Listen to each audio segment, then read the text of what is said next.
kadi gye wabadde weetaaga yaweereddwa Zahara Luyirika eyasaba ekyawuma mu Kampala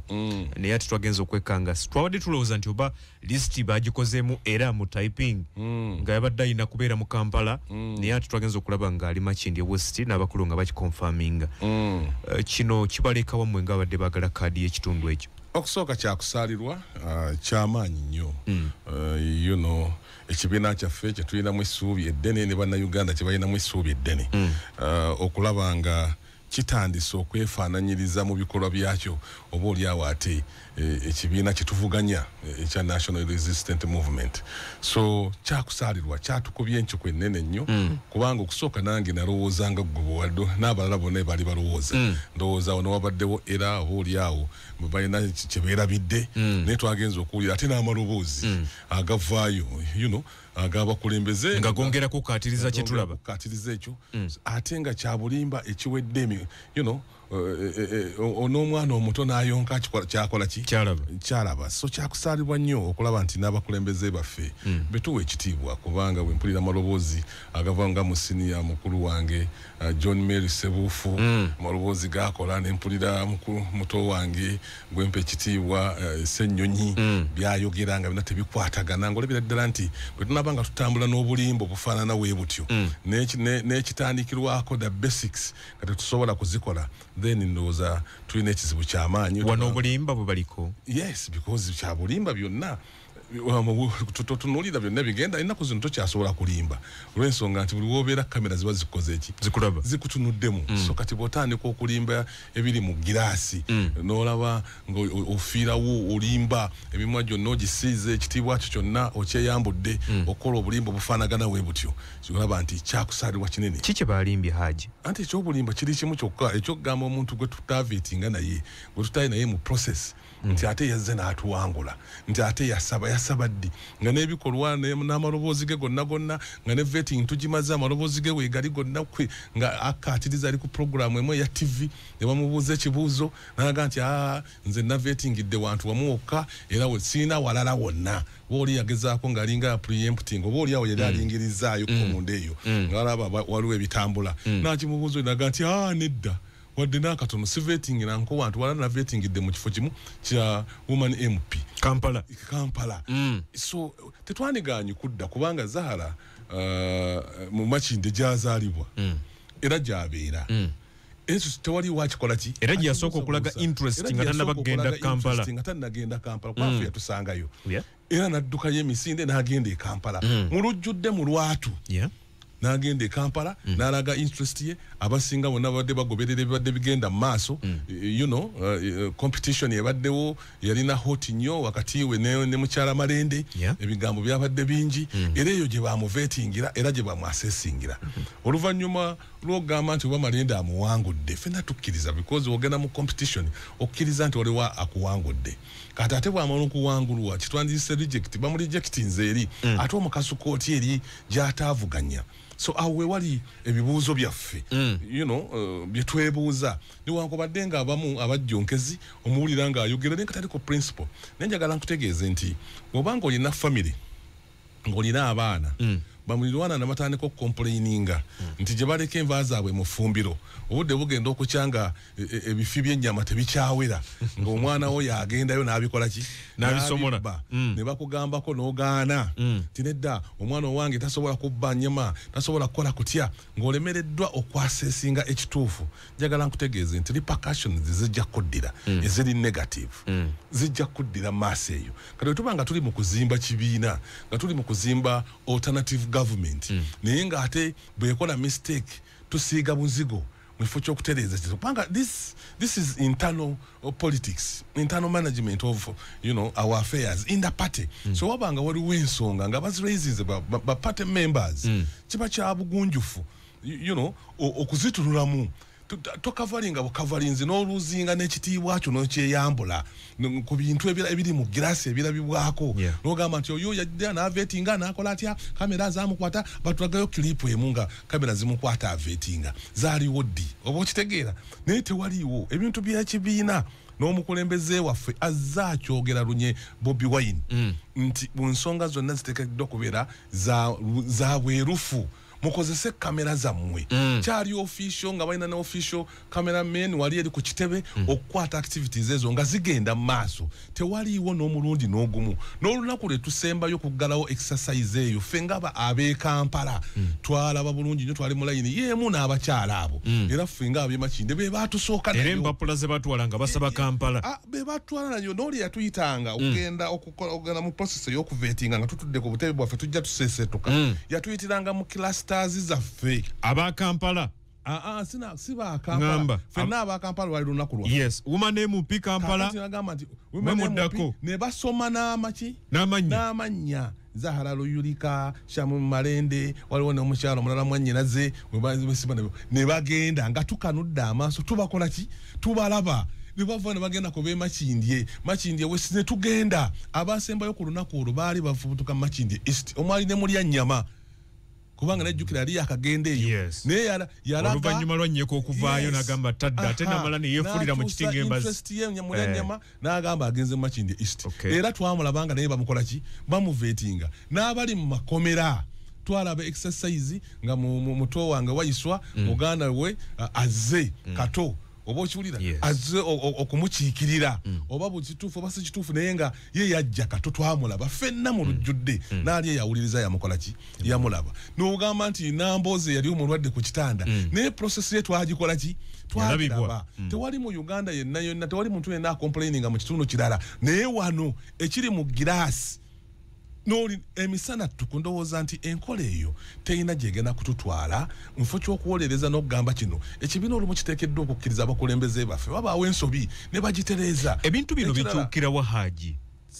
bikyuka sitegeera lwaki kubanga tewaliwo procession yatambula bulungi era nitutuuka mu kaseera ffenna nga tulinda kakka akeeru ketulinda mu bifo ebyo bwe twakompitinga. The issue is not about me. It's not about Musiri, it's not about Sewanyana, it's not about other contenders betwali nabo abatanu mwenna babateeke ebbali. In fact we are about 6 Makindye bonna abalino n'abalaba neekangira awo naye nabalaba ojulira nga nabo bakoze eki bazze nabalaba kubanga this was an organized event obokiwulira nga batutadde mu clusters zaffe ez'enjawulo oba okitegeera so kakati ofutukayo kibiina ne kikanula amaaso kituwa endowooza nti mu kibiina muno mulimu abaana n'ebyana exercise eno oba Zahara ono alimu ki lwaki bamukakaatika ku bantu bamukakayo bukasi yes kubanga kyekikulaga kiki kyalimu yasasula mmekaya yawaayo ki byali muno okusasula anti betwebuuza bw'olaba ekintu nga kikuyitiriddeko otandika okwebuuza ebibuuzo ng'omuntu alina kyanoonya nga kikubuuza oyinza nokinoonyeza mu nviiri nti alina omutango gwe yateekayo kyetwagala okumanya why is it a do or die why is it the process looks to be like placing Zahara somewhere is a hook or crook lwaki mu buli ngeri yonna nti ateekeddwa kubanga waliwo ebiwulirwa nti bwe yalaga nti agenda kwesimbawo Makindye mu kusooka ne wabaawo emikono egyamugamba no jangu wano mu Kampala najja mu Kampala bafuutu soja ne bajjayo enjala ne balwanira Shamimu Malende oluvannyuma lw'embeera okujjamu ebbugumu wewava confusion ye ate n'addayo e Makindye ne bamuzaayo okukyusa okudda e Makindye it's not a problem ekyo si kizibu era waddembe nga era bwe yali asabye e Makindye tekirinaako buzibu but the question is lwaki bamuyisa emmanju ogambye bamukaka ku bantu yes lwaki bamukaka ku bantu kubanga ne Makindye abadde namukulembeze abadde kansala mu kitundu naye kimanya nti n'amaanyi tagakola ki ekyo kansala ekyamutuusa kuba sipiika bwa KCC tagalina ye yali namba lujega era muba twali tuvuganye mu Makindye naye ate ebivaayo beraga yabasinze ground ate yatusinze ground ate tutakompitinze naye manyi kino kifaanagana ng'omuntu katugambe for instance senga kago gwenze naawe but tuteekawo bout eyebikonde tugenda kulwanagana nze naawe tuli mu light bantam ne batupima ne tuyita mu posisiyo ne twatugende ne tutuuka n'olunaku olw'okulwana ne twambala byonna ne tuyingira ringi ne tukubagana eŋŋumi okumala rounds 12 nze naawe kakati oluvannyuma lwa rounds 12 refu n'afuluma mu nga tulowooza consultinga kuwulira results kubanga waliwo ababa bazirecordinga points kakale tugenda okulaba nga ayambuse mu kirasha eri mu baspectators mu bawagizi n'akwata omuwagizi omu Kagogwe atudde abadde akuba endulu mu kirasha n'amuwanika nti ono yasinze ekyo kisobola okukkirizibwa nti ono yakubye knockout omuwagizi abadde awagira abantu bali mu ringi muri bakyalimu abalala bakyabasumulwa nangatto babajjako gloves babajjako zishini byani bali mu kubambula ngo eriyo referee ali mu kirasha agamba nti ono yabakoze eki abantu bali mu kusangula musayi obulinda munyira babukoze eki babuyuzizza kyogamba Zahara yabadde muwagizi exactly because he was not part of us yabadde muwagizi wa he was not part of the process in Makindye okusaba kwe kwali mu Kampala woman MP ekyo kiriko obukakafu bwonna kiraba n'ayonka buli muntu yena gwabadde okimanyi nti Zahara avuganya Makindye nabadde mumanyi mu Kampala era nga tulinza akakka akeeru kasonga kwani ko Shamimu Marende ne Zahara avuganyizaawa Kampala district ani abagamba nti gundi namala kubira abantu simu okumanya nti Haji Ntega avuganya Makindye kubanga kibadde mu lwatu kibadde kikolerwa mu bwerufu kibadde tujjanga tusaba kintu kyekimu tugenda ku platforms ezifanagana ngeno nga tuli ku kintu kyekimu wali omuwuliddeko ko Zahara luyirika mu process yonna nga zeeko bali ku platform yonna nagamba nti avuganya Makindye then lwakishibwa ekito nga yayina kadi yayo kati andi kakati ekyo kyekyebuuzibwa naye ekyennaku kwe kulaba nti n'abakulembeze baffe mu bitiibwa byaffe muganda wange mukulu wange Muwanga Kivumbi senior mu byobufuzi gwe tubadde naye mu byobufuzi okumala ebbanga nga naye asobola okusangula emimwa gye with due respect Muwanga Kivumbi n'asangula emimwa n'owulira nga n'ebigambo byayogera byakukaka nti ffe twagambye is that the party we are building for this nation? Is it an alternative government in waiting? Eyo gye twagala because at the end of the day bw'olaba omuntu yenna nga tannafuna buyinza naye ng'engeri gy'akozesa n'obutaliiwo omanya nti ate wanaabufuna kubanga ebimu ku bintu ebikema mu nsi eno ebikolagira ddala omuntu true colours ze one omuntu ng'alina ssente okumanya nti muntu mulamu tosobola kugamba muntu atalina ssente n'ogamba nti oyo muntu mulamu bw'ataba muntu mulamu anakola survivinga atya kubanga ssente zirina ayina kuba ekyokulwanyisa buntu bulamu bw'alina okulwanyisa asobole okutambuza obulamu exactly bwazifuna tagambwako abatakyagambwako n'abalala batambula banyinyimbwa tebabuuza n'abantu kubanga akyusizza status omulala ye muntu ow'obukulembeze tosobola kumanya mukulembeze nti muntu mulamu nontantiru ng'aweereddwa obuyinza obwo mwawuliziganyizaako n'abakulu mu kibiina anti okuwuliziganya kw'abakulu mu kibiina kwe kukola petition ze twakoze but even before okuddamu petitions ze twakoze batuddiramu ku radio mu kwemulugunyako kakati eri tusuubira ki eri tebannabaanukula gye mwatutte okwemulugunya process twataddemu application nga tugoberera amateeka g'ekibiina naye tetunnaba nakuddibwamu officially mu kibiina because we wrote our petitions are in writing naye nga tetunnaba nakuzifuna n'abalala bataliiwo ate kati owuli amaloboozi batuddiddemu ku radio ku mikutu gy'amawulire kwe batuddiramu obwo bwenkanya njagala nkutegeeze nti newobanga oyina omuntu wo gw'oyagala ng'omwagala nnyo okukola ekituufu kwe kumubuulira ekituufu okwo kwe kukola ekituufu kwe kumubuulira ekiki ekituufu secondly nti buli oweetenda amaanyi n'otandika okugayagaya buli omu n'omuyisaamu amaanyi kyova nti omuganda yagamba alina olugero olugamba nti ennindiriza yamezza Semitego si lwakuba nti Semitego yali munafu naye olw'okuba nti yatandika okuteekamu okweppanka n'okwewulira eryanyi ne kasajja kifuba okubanga oli arrogant toweeguya njagala nkutegeeza the end of the day n'ekidomola ekiriko akatono bwe kigana tutandika okutonnya kubanga emiwaatu egyo lwaki gikulietingibwa buli muwaatu ogwolabako eb'ennyumba togutwala nti gwankuzannya tunuulira what is the cause of this muwaatwa because at the end of the day omuwaatu ogwo oba olunyaafu olwo olubadde luli wansi lusobola okwesanga lutuuse kasolya ne implication kyekirimu so tuteekeddwa okubeera abeegendereza tuteekeddwa okubeera ab'obuvunanyizibwa tuteekeddwa we must seem to be walking the talk nti bye twogera naye tubiteeka mu kiki mu nkola bw'ogamba nti tuli mu demokrasiya nga the basic democracy because this is too small for a bigger party like National Unity Platform not to understand what to do for something very basic. Something very basic. Because kano kasonga katono. Naye obusonga obutonotono bwegatanga bujja buwera abantu baluzinga trust. Remember denga munoonya ground yokuba nti munywera ebimu ku bigambo mbadde mugamba bannamachindi n'abantu abalala mu bitundu ebyenjawulo nga mugamba nti yenna gwe banawa kadi tujja kubeera mabega we ku lwa struggle olwali gwe badde kadi ate mulwanyisa ekyo sikivaako no kadi tezaali zakukasukanga abazanya chanisi tokasukawo bukasusi wano bubikingo bukasukanga bwokola ki bwayagala there was a process ekibiina kyaffe kyavaayo ne process enambulukufu in broad daylight nekikiteeka ku mmeeza ti this is how we are going to move tugenda kutambula tuti mu process eno era obwerufu bwe bukirimu muddeeyo ku ground musagule obuwagizi obubwongo omuntu n'obwekibiina kye kya National Unity Platform omulimu gwe twakola because our basis our vetting is going to base on the ground the power the amaanyi g'olina wansi mu bantu biki by'obakolera abantu oyinteractinga nabo otya oba okitegeera bakutegedde batya era ekyo nekibanga kiconstitutinga about 60% eza max zaffe netudde eno nti ate omulimu gwennyini gw'ogenda okukola ogumanyi ekibiina kyennyini ky'olimu okitegeera omanya ebigendererwa byakyo ku values ki oba okiwulira byonna byonna netukola ki kubanga ng'omuntu ali mu kibiina ebyo butekeddwa okubimanya ng'era omuntu yenna nga n'agenda kukola general paper ne bakubuuza ku bintu ebyo kutestinga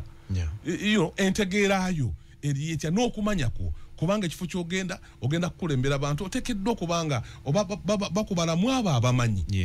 nga toligamba nti gwogoberera buki bugoberezi awo nawona we twali era tetulinawo obuzibu bwonna era n'ebigambo bye nayogera nze nkyabiyimirirako nti omuntu pate gweneewa ekibi anaaba atuwangudde tunja kumubeera mabega nkyakiriko naye process must be followed naye ate kati bamuwadde ne bikyuka ate kakati bw'ogamba nti bamuwadde bino tebyali byakuwa. This was a competition. We went into a competition. But we cannot accept at any one time someone who did not compete with us, someone who was not part of the exercise in our jurisdiction of Much India West. We cannot at any one time okukkiriza enkola efaanagana bwekyo because at the end of the day kirina kyekigenda okukosa ekibiina bwenkola eyo tunatandika okugiwagira mpulira bannaffe abamu abajjongezi bwatuwogera bino ojja kubuwulira nga bagamba Haji Faruko nedda ovudde ku mulamwa no njagala nkutegeeze kaabe mwana omusalira omusango oba okiwulira okusalira omusango tekitegeeza kuba nti ogenda kumutta n'omuzza mu kasondo omwana wo n'omukola ki n'omubuulira ne tosobola kuddira ba members bo mu kibiina kyo abali willing abeewaddeyo abakoze ebintu okulaba nga bapopularizing batumbula ekifaananyi ky'ekibiina n'oba subjecting to exercise etali fair nokera bumaja nti abantu akalulu kano njagala nkutegeeze buli omu nabo bonna abakyogera bakimanyi nti akalulu k'ennaku zino katwala ebintu bingi katwala omubiri katwala obwongo katwala ebiseera katwala ssente nojja ng'ozanyiramu buzanyizi abantu batulinamu obwesige kyaddembe kya buli omu ddembe lye okugenda n'akampeyiniinga singa tabadde Zahara Lwirika nga bawadde omu kubo badde ovuganya nabo ku kaadi wandibadde mabega woyo gubandigiwa. Yes, I wouldn't because I went into a competition well knowing that there must be a winner and that winner must be won. Okay, I wouldn't mind ne kwandibadde obubbi kubanga ffenna nga twemanyi betubeera ku ground buli omu amanyi amanyi gamu newe gali ogatandika lugako omanyi nti kkiriza obagaana nti Haji Ntega nsinga wano wano nti oba Sewanya n'asinga oba mukino musiri asinga buli omu aba akimanyi oba okimanyidde ddala era amange situ muba mwemanyi nti atusinga amaanyi yono down deep in your heart ekyo oba kikola ki nene wandibadde nga omunafu gobawadde kale kubanga ebibi tebyenkanankana muganda agamba nti wakiri ng'omubi omuki ng'omubi omweru oba okiwulira ne wandibadde nga omunafu muffe gobawadde kale wandigamba nti noonyolwanga omuntu kino nga tekyatambudde bulungi naye kale oba oli awo bamubbidde naye kale because oyo mwamulaba nga muli naye mu exercise naye omuntu gwe tutabanga naye oŋŋamba otya nti Kagogo yampangudde gwe sibangako naye mu competition. Olowooza bino byonna birekawo ekibiina ky'NUP ekibiina kyo kijja kusigalawo nga kiyimiridde kitya empagi zikyali nywevu ekibuuzo kyandibadde nti what is the future because at the end of the day ng'olowooza nti bw'okuba akatuli akatono ku kidomolera ekitandika okutonnya kiggwawo ku olwo katuli kagenda kagaziwa mpolampola kikola ki kiggwamu so kakati ebintu ebifaanagana nga ebitonotono ebyo byoyita ebitonotono baatulabye political parties nyingi tetusobola kwewola kifaananyi kyebyo ebizze bibaawo. Where is DP down? What was the problem? Where is FDC? The strong and mighty FDC. Where is it? So those are the questions that we should ask ourselves. Okay. So kakati gwe wenna okulowooza mu mbeera yonna kakabenga bino embeera ze tuli mu state zaffe ez'enjawulo. Bw'obanga oli musajja mugagga nga sente ozirina n'oteekeddwa okwewola ku banno n'okuba ebifaananyi bwe muzze mubangana nabo bwe muzze mubeera nabo bwe babanga bakyayimiridde birungi ki bye bakola ekibayimiriza okutuuka awo bwe babanga bagudde baweddewo biki ebibaleetedde okugwa bw'obanga tosobola kwefumitiriza ku ebyo njagala nkutegeeze nti oba oluzinze point. Kyagulanyi atera okwogera n'agamba nti mulimu abantu abamu bagamba nti bamwagala era baagala ekibiina naye bwe baba mu makaadi nga bavaayo bajjayo enjala ebitabe bigambo byakutiisatiisa because now tojja kugamba muntu nti noyogerako bonti nti ojja kubozizza omusango bino byetwogera tubyogera mu mutima mubi. Mistake kyoyagala kugamba nti ekibiina kiri perfect tekikola mistakes. Of course okusinziira ku bakulu kye bagamba bakikulira buli kyonna kye bakola kibeera kituufu. Kakati ate siyinza kubeera muwumba tuutu kutuuka ku level eyo kubanga bw'ontunira bw'oti siwa nti olabamu busiru bwereere kubanga era bulijjo bakyogera nti Kyagulanyi tasobya. No kakati ekyo tekiriiwo eyo akyogera maybe abatamanyi ate n'omusaasira n'omukkiririzaamu obwato kubanga ffe tuteekeddwa kumanya. Okumanya tekuli compulsory kugenda eri abo abali willing okumanya kyova olaba ne mu ssomero omuntu yagendayo kunoonyayo okukola ki okumanya naye atagenze kunoonya mu ssomero gwosobola okubeera dokita nga tewasoma bwa dokita. Yes so kati okumanya tekuli compulsory era bambi tetubanenye abo dembe lyabwe nabo butamanya naye ate ebiva mu butamanya obulwadde obuvaamu ebizibu ebivaamu ate byo bikunenyezebwako butereevu kubanga n'ennaku webeekuluma ekulumira mu kisenge kyo therefore oli bw'alivaawo n'agamba nti tekiteekeddwa kwogerwako kuba nti tuli bakibiina then tunakyogerako ku platform ki bwe kibanga ekibiina kisobola nafuna katasi okuwuliriza okwemulugunya kw'abantu okuli mu giraasi because this was broad day robbery. Yes, broad day robbery bubbi obwenkukunala eri abantu b'e Makindye West ne baba wadde omukyalo eddoboozi y'abantu b'e Makindye balaba nti alina obusobozi kubanga ye vetting gye bamukozeeko ya Kampala yonna nga district. Anti kakati oba ogasse bwe tugenda nti wagenze mu history let's say nti wasoma bw'ogenda mu history mulimu papers 3 oba okiwulira mulimu paper 1 paper 2 paper 3 kyolo bw'oyita paper 1 oba oyise 3 kati gwe lwaki ogattaganya Kampala ate ku Makindye kubanga abantu balonda omuntu okusinziira ku area mwali buweereza ki bwagenda okukola bw'aba Zahara abadde n'amaanyi mu Kampala abadde ku kifo ki kya kansala kyabakyala mwando ku kino kye batuvuganya ku kya vetting kyabakyala kyolegeza nze basobola okunnondera mu bakyala nsobola okugenda ne bannonda lwaki tosobola kwesimba okuba ne mu Kampala kubanga sirina qualities z'abakyala sirina ddoboozi ly'abakyala lye ngenda kwogerera sitegera bakyala kusinga bakyala bwelafu bututuuka e Makindye abantu b'e Makindye bansonga bamulamwa basobola okweyogerera. Zahara talina mulamwa no ate kakati ffenna tuba n'omulamwa naye buli wabawo asinga munne eddoboozi lyo n'asinga oddi tutwalira kati byenkoze e Makindye Zahara abikoze obuweereza bwenkoze e Makindye Zahara abukoze kati agala gamba nti bannamakindye balekawo akoze obuweereza balekawo abeera nabo mu buli nsonga ne bawaawo yatabeera nabo mu nsonga because buli kitundu kirimu abakulembeze ab'enjawulo abalina obusobozi obwaki obw'enjawulo kale busobola bateeka mu mugugu n'obasibira mu mugugu gwegumu naye yo tiimu yasindikibwa eraga nti Zahara w'amaanyi ku ground anti tiimu yasindikibwa ddi nga process yaggwa tebasindisayo tiimu asobola osinga ati abantu ababadde banoonyezayo akalulu yaba takanoonyezaayo tabaddeyo ku ground ng'akolayo ki kati ati ground yamuwanguzza bagijeewa anti ebyo byenkugamba nti abaawanguzza si bantu b'e Makindye si ddoboozi ly'abantu b'e Makindye bakama baffe be baamenya amateeka gaabwe ge beeteerawo ne bawanguza Luyirika yes nga bamenya amateeka ge baakola ki kubanga process eno sife twagiteerawo bakama ffe bagiteekawo ne bagitulambulira mu bujjuvu tujja kutambula bwe tuti twasooka nakulaga interest mu bifo ebyanjawulo byetwetaaga buli omu alaga interest gyayagala eyo process si yange si ya Haji Ntege si ya Musiri si ya Sewanyana si yaani wabula eyo yali nteekateeka ya kibiina ffenna ne tugikkiriza bwe tunaava ku kino expressing interest tujja genda kati process eri eyagundi egenda kutambula eyo genda ku ground abo bakama baffe neza situzirina net wouldn't mind because we knew the process we had entered. Okay,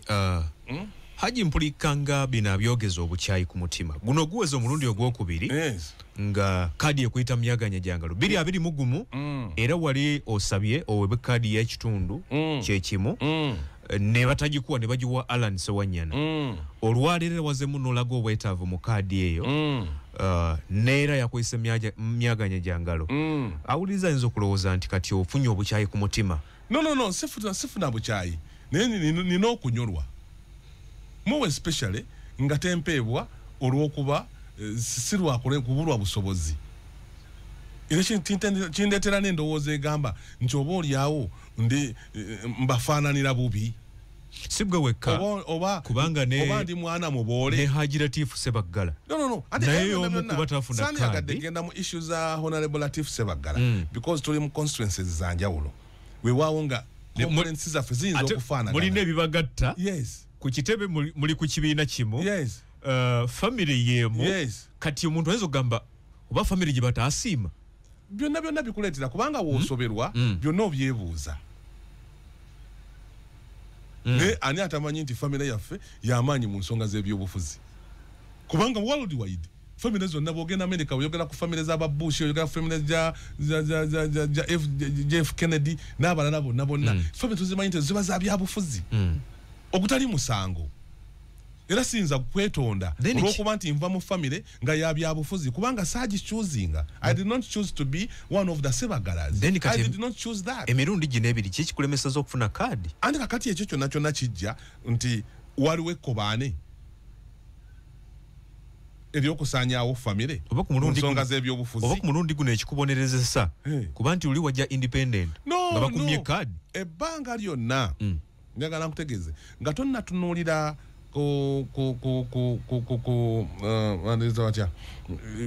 we don't look at woba oli musawo togenda kujjanjaba bulwadde not until ng'otegedde the root cause kwe buva buva ku kiki. If the systems are like this, because I don't want to go back into what happened, what transpired in 2021, because I was also judged unfairly. I personally, the people of much in the West can attest to that. That I was not judged, fairly. Kukadi. And I accepted it. I did not say any single word. Because I knew maybe probably ekibiina kyakatandika butandisi, therefore osobola okukola mistake. Even there was no formula. Then era oli asobola okugamba nti kale wajja independent lwaki tewawangula. No. Oyagala kugamba nti obululu bwe nafuna emitwalo 2.5 bannamakinde bwe bampa bwali butono. Oyagala kumpitamu nafu. Wano bameka mu Kampala yonna n'abo abaawangula ne mu bitundu ebirala byonna abaaweza obululu obuwedde emitwalo 2.5 baali bameka. Oyagala kugamba olwabeko ku mitwalo 2.5 nga gisimbira yini awo mekye kitegeeza ningi. So siri munafu. Oba bulako 15 okutuuza Nambole nejjula. Ekyo kyonna kyoyogerako nakikola mu myezi 3 bannamakindi okuntegeera. Kati how about ku luno omulundi wembaddewo emyaka 5 nga ndi nabo wansi ku ground tukola services zonna obadde oziraba zibitukola. Tuli mu bantu baffe tubayambako abantu baffe abali wansi eri okukulinaana emyala abantu baffe abali mu nzigotta olabye emirimu gye tukola tulongoosa tuyoola kasasiro tubafuuyirira ebiku ebiyenje ebibadde basuza nga tebeebase n'abamu nga tebakyasobola na kuzaala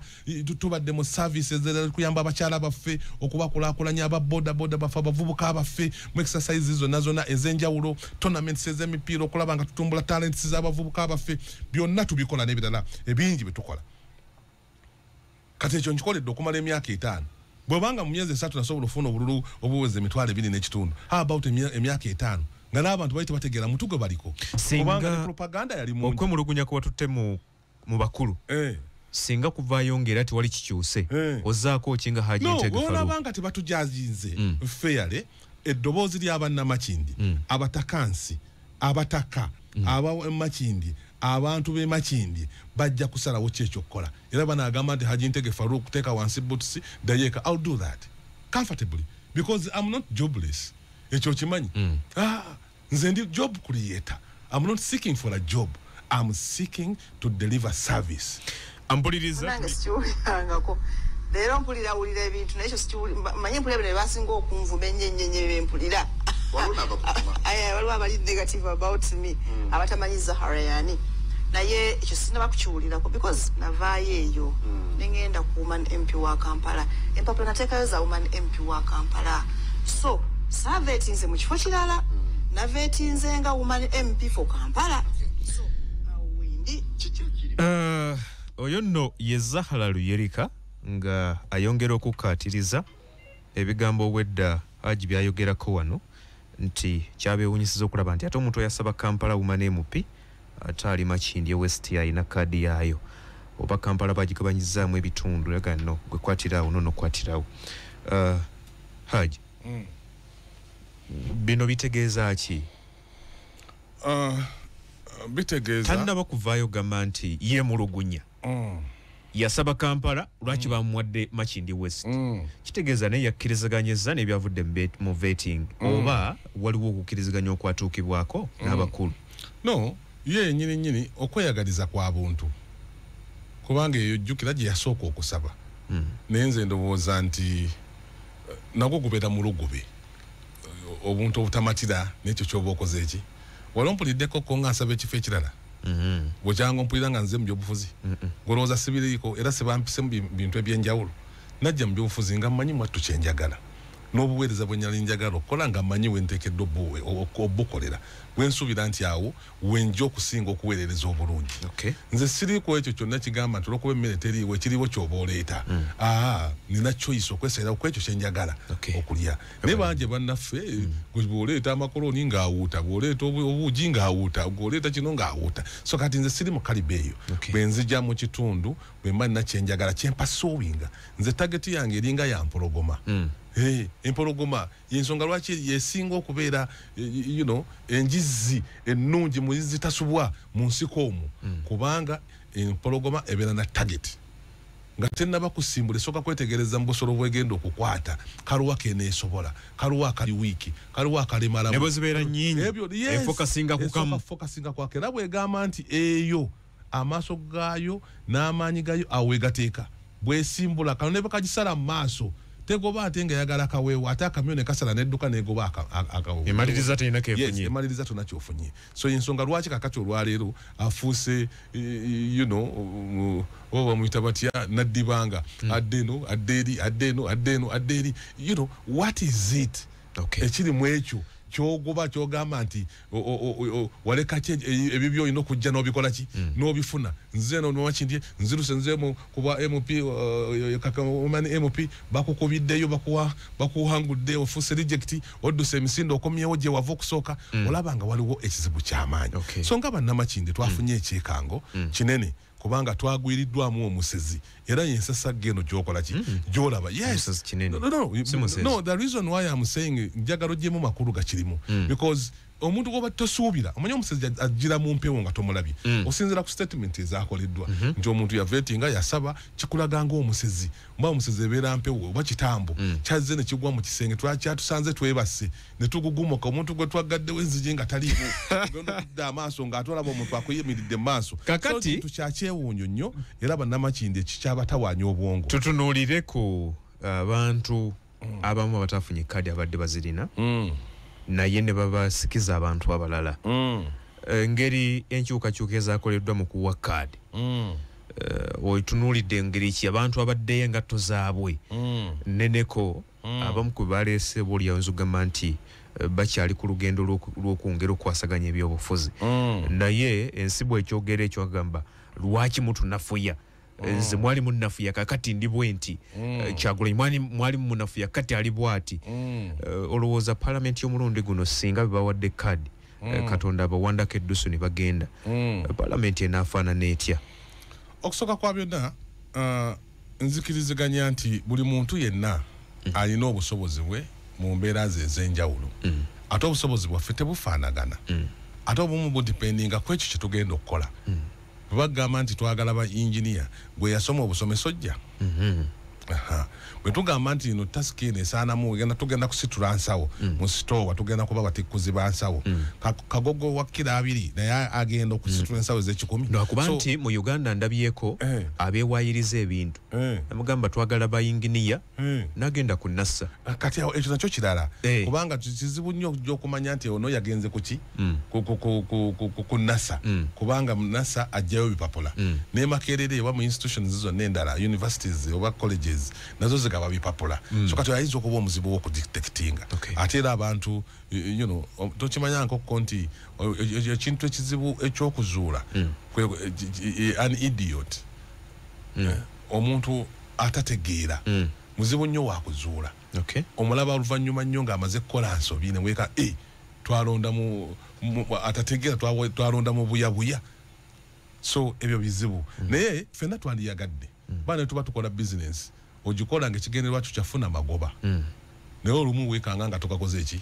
nga togafunye naye olina kuddayo buzi ku drawing board nti where did I go wrong kiki esaatereza kiki esaakola visibility study gye nakola yali tematiza ninaawe saatuuka naye ebibuuzo ebimu bye saddamu so kati nawe biri so nzikiririza mu bukulembeze nabwo obulungi ng'oggyeko ekyokugamba nti buli muntu alina waasobola naye ate nzikiririza mu bukulembeze obulungi nzikiririza mu busobozi kubanga ebintu byonna bitukola obusobozi bwe bibukulembera kati tutujja kubeera nga kumanyi computer ina very simple principle era principle egamba nti garbage in garbage out kyoyingiza mu computer kyokola ki kyofuna secondly tuteekeddwa okumanya nti ffenna tuli bantu banjawulo mu bikolwa byaffe n'enneeyisa yaffe n'entambuza yaffe ey'obulamu naye nze sijja kuyingirira kagogwe mu bulamu bwe buyingira ssaawa 8 nti adde eka ssaawa 8 ez'ekiro ng'avaawa oba ava kwesiwa magengere eyinza okuba nga yenkola ye nze kisinga okuba ekikulu kwe kukulaba ku mulimu wano ku radio 4 ku ssaawa 2 ng'otuuse era nenzira ku programu nenjiwuliriza ng'ebikolwa byo nenjogerayo si ya kitamiivu awo wali konsani yange otherwise bwe tunagamba nti buli muntu ateekeddwa okufaanana ejja kuba president mbi oba okira but tetufaanagana ne bw'otutunde bwe tetufaanagana newankubadde nga ffenna tulina amaaso tulina ennyindo tulina emimwa tulina ebyenyi tulina eviiri tulina naye oli asobola okwawula nti ono Haji Ntege ate ono Kagogwe so nzikiririza mu busobozi bwe tunaaba nga tunakyusa eggwanga tuteekeddwa okuliwa obusobozi buli omu okumanya wa wookoma na mulimu ki gw'osobola okukola ekyo nzikiriziganya nakyo bambagambye oyanika obuziina bw'ekibiina yes njagala okubeebaza buli omu alina endowooza ye ate n'entegeera ye kubanga nze sivunaanyizibwa ku ntegeeraayo nga bw'otegeera waligenze mbakulu ne mugonjoola ensonga kati oyo n'ebigenda mu maaso aba tabimanyi kugambye twatandise tugamba nti abakulu batuteerawo omwaganya ekiguteesaawo nga bakimanyi nti wayinza okuba nga waliyo ebitategenze buki bulungi bayinza okuba nga balina ensobi ze bakoze era tulabyeko emirundi mingi nga balivansinga decisions zaabwe ze baba bakoze ekyo twakikola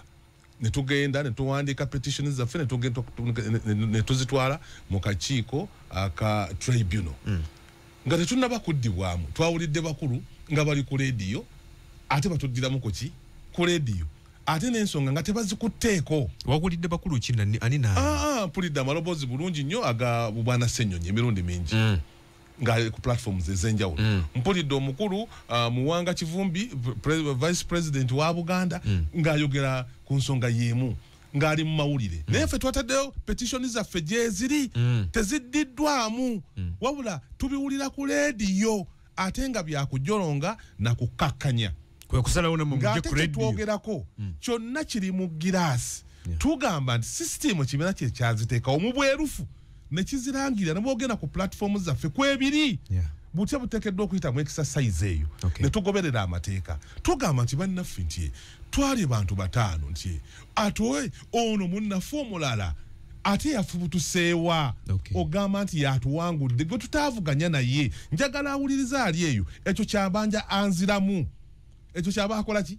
kubanga neyo gyali uviddeko muganda wange ali ebusiro ebusiro abadde amanyi bulungi nnyo abantu abavuganya nti waliyo Honorable Seggona waliwo Mathias Warukagga waliyo Magora n'abalala besimanyi bonna abamanyi buki bulungi bagiwadde atabadde mu competition kyagala okugamba nti bwana Mathias Warukagga teyabadde mu competition yebusiro yabadde mu butereevu ekyo bwameya yakireka yes najja ku bwemupi webale nnyo so ng'amumanyi naye ffe kye twogerako nga bannamakindi nti oba gwe bawadde kaadi tetwavuganya naye so nga balina n'eddembe ye yennyini yalina eddembe n'ekibiina oba oliawo ekyandibadde nga kimwagala nnyo kyandibadde kimuyisa mu process kyandibadde kyamuyitayo dda kubanga babadde mu competition ne malende bwe babanga badde bamwagala okusinga ffe no problem enanka ya kibiina ng'omuntu bandibadde bamuyita gyali ne bajja bamuyisa mu process y'ekibiina batukirabyeko ne ku ssaawa esembayo tulabye muganda wange Haji Ali Mulyannyama meya w'e Makindye ng'avudde eno mu kulokano twabadde naye nadda mu east ffenna tukitegeera buli omu akikola ki akimanyi lwaki ono bamuyisa mu nkukutu kiki ekiri awo kyekiri munda w'ekyo lwaki okwesimbawo okwe kwa do or die lwaki ekibiina kirinamu abaana n'ebiki n'ebyana those are the questions that we must answer naye kakati abantu bava ku mulamwa okudda ku bintu ebirala so njagala okukubiriza bannayuganda bonna bino bye twogera wano byenjogera wano binvunaanyizibwako omuntu ng'omuntu ate mbyogera nga sibyogera mu mutima mubi kubanga omuganda agamba nti bwaddene ligambwako nanyini tumbe umbene kano Haji bwe mutakkirize kuwuliriza birowoozo negaba maka gaffe bw'otakkiriza kuwuliriza baana bo bw'otakkiriza kuwuliriza mukyalawo amaka ago tegasobola kubeerawo era y'ensonga lwaki abantu bangi bagamba nti obufumbo bwabalema olw'enkola zaabwe ezawannakyemalira nga tebaagala kuwulira birowoozo byawukana n'abyabwe tumalirize na kano Haji legend mbyobufuzi Honorable Seggona yalangirira nagamba agenda kujja independent oluvannyuma lwa NUP obutamuwa kaadi bino tebyongera kutuukiriza Kyagulanyi bulijjo byayogerako nti abamu bamwagalako kaadi amanyi abantu bawano baagala nnyo okkiriziganya n'ekya Seggona okujja independent yes nzikiriziganya naye kubanga dembiriye gwe wamuleeta mu byobufuzi naye ekibiina bwe kyagamba kyagala nnyo gwe wamuleeta mu byobufuzi namusangawo ani yamuleeta ansa ye yeereeta kiba kitegeeza nti yali decision ye DP yamuleeta DP tekujja mu buliri bwo gwe lwaki toli mu DP lwaki toli mu NUP lwaki tekuleese basobola okukulonda nga towanise mukono basobola okukulonda nga towanise mu kwagala okwolesa amaanyi go wegali bakunoonya balabe obusobozi bubuliwa nga tebakukaka nga gwe olina okwekaka kubanga gwe omanyi kyoyagala so Seggona alina eddembe lye limuweebwa ssemateeka mu ssemateeka waffe Seggona Honorable Seggona alina eddembe lye okusalawo nga bw'ayagala talidde mu kibiina olukwe obuvunaanyizibwako no ebibiina byonna ebibiina si kika ebeera choice ya muntu no one forced me to join National Unity Platform no one. There are so many other political parties, but I chose National Unity Platform because that's what I wanted. I had other options to take. So kakati tedi yakulimba ndi awaliwo eddembe ly'omuntu lojja okutwala n'omukyala wo gw'owasizza gwe bw'osalawo nti gojja omutegeera n'omuseerawo ki kyagenda okukola then ojja kuba weerimba wabula osobola okuwa guidelines ng'ekibiina gye ziwa ate nkikuterawo option oba tumatidde oli wa ddembe neoba nekyalaba tekiyogedde kubanga ate supreme law wano mu Uganda eri emu ye constitution. What does the constitution say about it? Okay. So buli muna Uganda yena wa ddembe so ne Seggona wa ddembe okusalawo nga bw'aba ayagadde obumativu n'okunyigirizibwa kuyinza okubanga si kwange Seggona yamanyi kyayitamu nansonga siri mulonzi w'ebusiro naye n'ab'ebusiro balina ensonga oba oli awo tebamunoza tebamuwagira ekyo nakyo nsonga yaabwe era buvunaanyizibwa bwabwe naye naye alina obuvunaanyizibwa obubwe okwesalirawo ku ekyo kyakola ki kyayagala he subjected himself to a process bw'abanga byavuddemu tiyamatidde nabyo bw'atyo bwe yasazeewo tewali asobola kumugaana ewa ddembe lye era n'abalinga era abali mu kibiina abakola emirimu gyakyo abakitambuza nabo wa ddembe lyabwe so noza waliwo ebintu ebimu ebitalina kubeera debate kudiscussingako kubanga birina answer ate nga tuzimanyi webali nnyo balira ddala Haji kankute tujja kukwatagana omulundi ogunaddako nze sibuzonkiriza kusimbula ku bantu bange nze tebategedde nti nzija ngamba nsimbula ku bantu b'emakindi njagala otwala omukisa guno sewabuulire okusiibula abantu bange naddala bannamakindi west constituency bannattiimu kisoboka abasuubira nti Haji Ntege Faruku yewe ensonga njagala obbakakasa n'okubagumya njagala n'okubeetondera kubanga bangi bayise mu kulumizibwa okw'enjawulo ngala wolabye wanakisimu kavuga okuva ebyo byabaawo njagala mugume twabadde tulina okugoberera process y'ekibiina tuwulire okuddibwamu kwaffe gye twateeka okwemulugunya kwaffe mu kibiina era oluvannyuma lw'okuddibwamu ajja kubayita abatakansi yonna gye muli bannamakindye abaagala enkyukakyuka mu makindye mujje twogere kubanga mwe munfuulo ow'ensonga sigenda kiikirira nsolo ngenda kiikirira abantu b'emakindye so nja kubayita tutuule era mwetegeke essaawa yonna amatu gammwe gabe nga maggule nja kubategeeza ddi lwe tunasinkana ate twogeremu twegayeemu tulabe butya bwe tusobola okweyongerayo mu maaso kyonna kye munaaba mugambye Haji Ntege Faruku mugonvu jo okugenda nakyo naye njagala okubeebaza mwebale nnyo mwebale kufaayo mwebale masimu gonna ge munkubira enkya n'eggulo ndi musiimu nnyo n'okunzizaamu amaanyi konna kwe mukola era njagala obbagumya nti weetuli tujja kgenda mu maaso n'ebyo bye tubadde tuyimirirako ng'abantu ne bye tubadde tukola ng'abantu nsaba Omukama Katonda bankumire tusinkana olundi inshallah. Nze Kagogwe Fulgence Operation tuddingane ku lunaku olwokubiri ne Haji Nsereko nga twogera okunnyonnyola ebyo bigenda maaso mu ggwanga. Katonda abakuume.